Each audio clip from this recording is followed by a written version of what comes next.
దీంట్లో ఇంకో డైమెన్షన్ ఏంటంటే సార్, మనం చూసుకుంటే ఈ సినిమా ఇండస్ట్రీ అంతా కూడా కేటీఆర్తో కానీ బీఆర్ఎస్తో కానీ చాలా అంటకాగారు. అదంతా మనందరికీ తెలుసు. ఎందుకంటే వీళ్ళందరూ కూడా ఎప్పుడు కూడా కాంగ్రెస్ వస్తుంది అనుకోలేదు, లేకపోతే కాంగ్రెస్ రేవంత్ రెడ్డికి సపోర్ట్ చేయలేదు.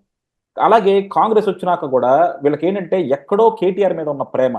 సో దాన్ని బీఆర్ఎస్ని ఎలా విమర్శించాలి? ఇందులో మనం చూసుకుంటే నాగార్జున గారిది ఎన్ కన్వెన్షన్ కోలుగొట్టారు. ఎన్ కన్వెన్షన్ కోలుగొట్టినప్పుడు ఎవరు కూడా ఏమీ మాట్లాడలేని పరిస్థితి. సో నాగార్జున కూడా అప్పుడు ఏమీ మాట్లాడలేని పరిస్థితి. సో వీళ్ళందరికీ ఇది ఒక అవకాశం దొరికింది అనుకోవాలి సార్. ఎందుకంటే బీఆర్ఎస్ మీద ఉన్న ప్రేమ చూపించుకోవడానికి కానీ, ఎన్ కన్వెన్షన్ అని లేకపోతే మిగతా అన్ని హైడ్రా ప్రాజెక్ట్తో వీళ్ళు కూల్చేస్తున్న అక్రమ కట్టడాలు కూల్చేస్తున్నారని కానీ, వీటన్నిటి మీద ఆక్రోశం చూపించుకోవడానికి ఇది ఒక వేదికగా దొరికిందేమో అనిపిస్తుంది. దీనికి ఏమంటారు సార్? అంటే ఇక్కడ జరిగేది ఏంటి అంటే, మనం గతంలో చూసాం. అంటే నరేంద్ర మోడీ గారి ప్రభుత్వం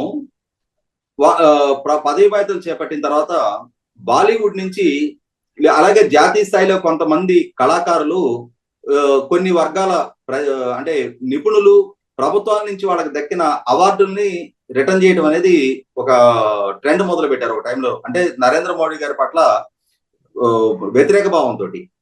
అట్లాంటి సందర్భంలో అమీర్ ఖాన్ ఆ రోజుల్లో నాకు ఇండియాలో ఉండాలంటేనే భయం కలుగుతుంది, అంటే ఏంటంటే మేం కూడా వీళ్ళతో భుజం కలుపుతున్నాం, మేం కూడా మా స్పందన తెలియజేస్తున్నాం అని చెప్పని ఆ ఎలైట్ పీపుల్ గా చలామణి అవ్వటానికి అత్యుత్సాహ ప్రదర్శన చేస్తూ ఉంటారు.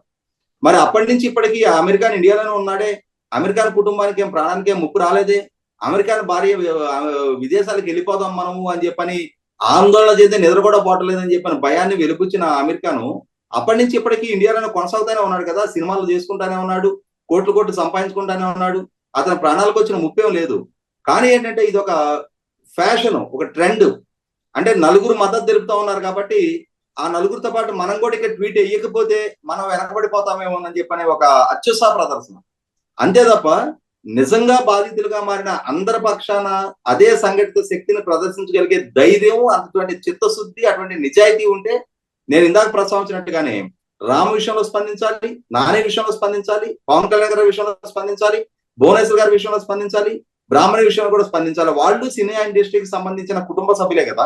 బ్రాహ్మణి స్వయాన బాలకృష్ణ గారి కుమార్తె కదా, భువనేశ్వర్ గారు స్వయాన ఎన్టీ రామారావు గారి కుమార్తె బాలకృష్ణ గారి సోదరు కదా, పవన్ కళ్యాణ్ గారు స్వయాన హీరో కదా. మరి ఈ రోజు ఇవాళే జరిగింది పవన్ కళ్యాణ్ గారి కుమార్తెల గురించి ట్రోలింగ్. వీటి గురించి ఎక్కడ మాట్లాడరు. వీటి గురించి స్పందన తెలియజేసి నిజంగానే బాధితుల అందరి పక్షాన్ని నిలబడే పని అయితే ఇవాళ సమంత నాగార్జున పట్ల ఎంత సంఘటితంగా నిలబడ్డారో అంతటి యూనిటీ మిగిలిన వారి పక్షాన్ని కూడా ప్రదర్శిస్తే అప్పుడు నిజంగానే వీళ్ళందరూ కలిసికట్టుగా ఉన్నారు. ఎవరిలో ఎవరికి ఏ ఇబ్బంది వచ్చినా సరే, అంటే తేనె తుట్టి మీద ఒక రాయి విసిరితే అన్ని తేనెటీగలు కలిపి ఆ రాయి విసిరినాన్ని ఎట్లా వెంటాడతాయో ఆ స్థాయిలో వెంటాడి వాళ్ళ సంఘటిత శక్తిని ప్రదర్శిస్తారని చెప్పని మనం కూడా విశ్వసించడానికి ఉంటుంది. కానీ నేను ముందే చెప్పాను, వీళ్ళందరూ సెలెక్టివ్ గా కొన్ని సందర్భాల్లో మాత్రమే స్పందిస్తారు తప్ప అన్ని సందర్భాల్లో స్పందించే అంతటి విశాల హృదయము దృక్పథం వాళ్ళకి లేదు. ఇంకొకటి సార్, అంటే ఇప్పుడు నేను నందమూరి కుటుంబానికి వస్తున్నాను. ఎందుకంటే జూనియర్ ఎన్టీఆర్ గారు అంటే నందమూరి కుటుంబం, ఆయన నందమూరి అండతోనే ఈ రోజు ఈ స్థాయిలో కూడా ఉన్నారు. వాళ్ళ మధ్య ఏదైనా ఉండొచ్చు, కానీ ఎప్పుడైతే భువనేశ్వర్ గారు అన్నారో, అంటే ఇది కూడా మనకి సోషల్ మీడియా నుంచి వస్తుంది కానీ లేకపోతే తెలుగుదేశం అభిమానుల నుంచి, కామన్ ఆడియన్స్ నుంచి వచ్చే క్వశ్చన్ సార్. ఆ రోజు భువనేశ్వర్ గారి మీద అనుకున్నంతగా స్పందించలేదు. భువనేశ్వర్ గారి మీద ఏదో అంటే స్పందించాలని మన ముభావంగా స్పందించారు. కానీ ఈ రోజు మాత్రం నాగార్జున గారు అడగగానే మరి ఏంటో సమంత గారి మీద మాత్రం వెంటనే రెస్పాండ్ అయ్యారు. రెస్పాండ్ అయిన విధానం కూడా చాలా అగ్రెసివ్గా ఉందన్నమాట. సో ఆ రోజు ఎందుకు రెస్పాండ్ అవ్వాలా, ఈ రోజు ఎందుకు రెస్పాండ్ అయ్యాడు అంటే నిజంగా నందమూరి కుటుంబంలో ఉన్న గొడవలు కావచ్చు, లేకపోతే ఆయనకి వైఎస్ఆర్సీపీతో ఉన్న సాన్నిహిత్యం కావచ్చు ఇక్కడ కనపడుతుంది అని అంటా ఉన్నారు సార్. దీన్ని ఎలా చూడొచ్చు మనం? అంటే ఇవాళ తమ మూలాలను మర్చిపోయిన జూనియర్ ఎన్టీఆర్, ఇవాళ జూనియర్ ఎన్టీఆర్ హీరోగా ఎస్టాబ్లిష్ అయితే అయి ఉండొచ్చు 20 సంవత్సరాలు 15 సంవత్సరాల తర్వాత. కానీ అతను హీరోగా అరంగేట్రం చేసిన రోజు, అతను ఎన్టీ రామారావు గారి మనవడు అన్న ఒక కారణంతో ఆ రోజు రామోజీరావు గారైనా అశ్విని దత్ వంటి వారు ముందుకొచ్చి సినిమాలు తీశారు. కేవలం తనేదో అప్పటికి ప్రూవ్ చేసుకోవాలా. తను ఎప్పుడో బాలనటుడుగా ఎంఎస్ రెడ్డి గారి రామాయణం సినిమాలో నటించున్నాడు తప్ప ఆ తర్వాత తనని హీరోగా పరిచయం చేసింది రామోజీరావు గారైనా అశ్విని దత్ గారైనా. ఆ రోజు సుబ్బు, ఆంధ్రుడు, ఆంధ్రవాల, అశోక్ అటువంటి సినిమాల్లో తను చాలా లావుగా ఉండేవాడు.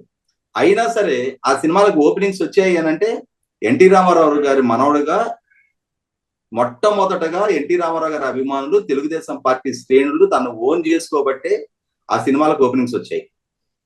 తర్వాత ఆది హిట్ అయిన తర్వాత, స్టూడెంట్ నెంబర్ హిట్ అయిన దగ్గర నుంచి తర్వాత చాలా ఫెయిల్యూర్స్ వచ్చినా కూడా ఇవాళ తను నిలదొక్కుకోగలిగాడు అని అంటే ఆ రోజు ఎస్టాబ్లిష్ అయిన ప్లాట్ఫామ్ ప్రాతిపదికగానే. కానీ ఎస్, ఖచ్చితంగా తెలుగుదేశం పార్టీ తోటి తను విభేదించాలి అని చెప్పి నిర్ణయం తీసుకున్నది వాస్తవం. 2014 అసెంబ్లీ ఎన్నికల నాటికి చంద్రబాబు నాయుడు గారు 68 సంవత్సరాల, నాకు తెలిసి 2012వ సంవత్సరం అంటే 62 సంవత్సరాల వయసులో, 12 సంవత్సరాల క్రితం ఆయన 2817 కిలోమీటర్ల పాదయాత్ర చేసిన సందర్భంలో కూడా ఒక 5 నిమిషాలు కూడా తను చంద్రబాబు నాయుడు గారి కోసం కానీ తెలుగుదేశం పార్టీ కోసం కానీ టైం కేటాయించలేదు. అయినా సరే ఆ ఎన్నికల్లో తెలుగుదేశం పార్టీని ప్రజలు ఆదరించారు.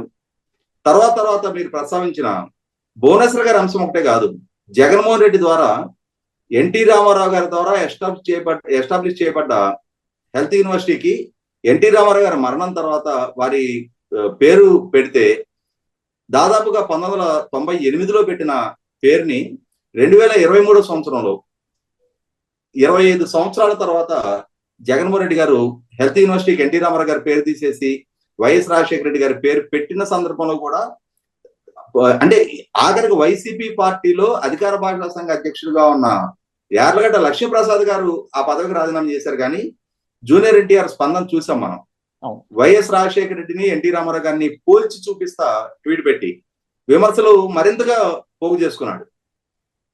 అదే సందర్భంలో భువనేశ్వర్ గారిని, ఆమె వ్యక్తిత్వాన్ని దారుణంగా హన్నానికి పాల్పడ్డ సందర్భంలో కూడా ఎక్సెప్ట్ జూనియర్ ఎన్టీఆర్, మిగిలిన ఎన్టీఆర్ కుటుంబ సభ్యులు అందరూ కూడా బాలకృష్ణ గారి ఇంట్లో సమావేశమై మీడియా ముఖంగా ప్రభుత్వాన్ని హెచ్చరించడం జరిగింది. మా కుటుంబ మహిళల జోలికి వస్తే మర్యాదగా ఉండదు అని చెప్పని. కానీ జూనియర్ ఎన్టీఆర్ స్పందన చూసాం. అతను తెలుగుదేశం పార్టీతో కానీ ఎన్టీ రామారావు గారి కుటుంబ సభ్యులతో కానీ ఆ డిస్టెన్స్ మెయింటైన్ చేయడానికి ఎక్కడ దాచుకోవట్లా, తను బాహాటంగానే డిస్టెన్స్ మెయింటైన్ చేస్తా ఉన్నాడు. అదే సందర్భంలో ఇక్కడ గమనించుకోవాల్సింది ఏంటి అంటే, తెలుగుదేశం శ్రేణులు కూడా చాలా వరకు ఒకనాటి ప్రేమ ఆప్యాయతలు జూనియర్ ఎన్టీఆర్ పట్ల ప్రదర్శించడం లేదు. ఇవాళ కొడాల నాని అయినా, వల్లభనేని వంశీ అయినా జూనియర్ ఎన్టీఆర్ అనుయాయులుగానే ఇవాళ ఆ రోజు అతని ఆశీస్సులతో తెలుగుదేశం పార్టీలో రాజకీయంగా అవకాశాలు పొందారు.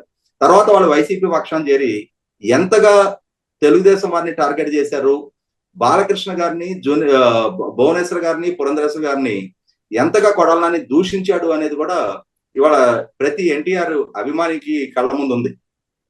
ఇటువంటి సందర్భంలో తెలుగుదేశం శ్రేణుల నైజం కూడా ఏంటి అంటే, వీళ్ళకి పార్టీని కాపాడుకోవటం ప్రధానం. పార్టీని కాపాడుకోవాల్సిన సందర్భం వచ్చినప్పుడు పార్టీ వ్యవస్థాపకులు ప్రతి తెలుగుదేశం కార్యకర్త ఆరాధ్య దైవంగా భావించే ఎన్టీ రామారావు గారిని తప్పించి చంద్రబాబు నాయుడు గారిని నాయకుడిగా ఎన్నుకోవడానికి కూడా ఒక క్షణం హెసిటేట్ చేయాలి. ఆ రోజు అందరికీ మానసికంగా బాధపడుతూనే కూడా పార్టీ నిలబడాలి అంటే ఈ నిర్ణయం తీసుకుంటే తప్పదు అనుకొని ఆ రోజు రామారావు గారిని పక్కకు తప్పించినప్పుడు, ఇవాళ తమని డిజోన్ చేసుకోవాలని నిర్ణయం తీసుకుంటున్న జూనియర్ ఎన్టీఆర్ ని డిజోన్ చేసుకోవడానికి తెలుగుదేశం క్యాడర్ ఒక్క క్షణం కూడా హెసిటేట్ చేయదు. ఇవాళ అదే జరుగుతూ ఉంది. డెఫినెట్ గా సార్. ఎందుకంటే ఇది మాత్రం నిన్నటి దాకా కొంతమందికి అనుమానాలు ఉన్నాయి, కానీ ఓకే, రాజకీయ నాయకులు చేసే విమర్శలకి సినిమా ఇండస్ట్రీ ఎక్కువ స్పందించదేమో అని. కానీ ఈ రోజు మాత్రం ఒక రాజకీయ నాయకుల విమర్శలకి సినిమా ఇండస్ట్రీ ఎంత అగ్రెసివ్ గా స్పందించింది, అలాగే జూనియర్ ఎన్టీఆర్ గారు కూడా దాన్ని ఎంత సీరియస్ గా తీసుకొని స్పందించారు అన్న దాంట్లో మాత్రం వీళ్ళ డబుల్ స్టాండర్డ్స్ ఎక్స్పోజ్ అయినాయి.